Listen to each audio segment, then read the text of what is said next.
Mark unfortunately had his bike stolen from him. Now he's a prime example that this does happen, and this video is to show a budget-friendly way that you could possibly lock your bike up to add another layer of protection. Because the more that you lock your bike up with layers of protection, the greater chance you have of actually keeping what's yours.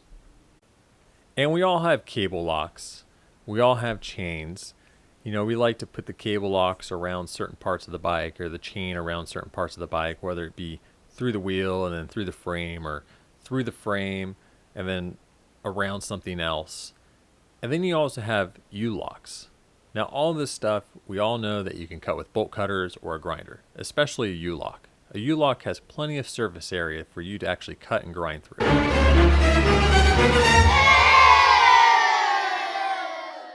And then you have disc locks.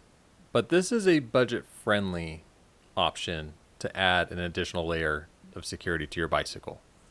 So this might be something you already have around your house. I used a typical 3/4 inch wide padlock.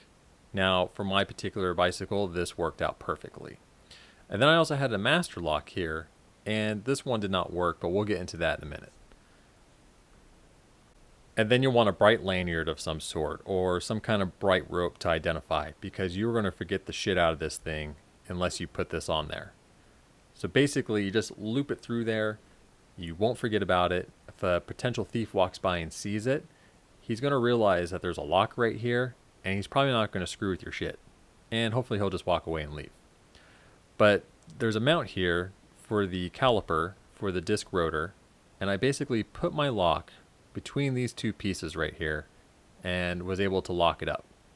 The beauty of this is that the back wheel does not move whatsoever.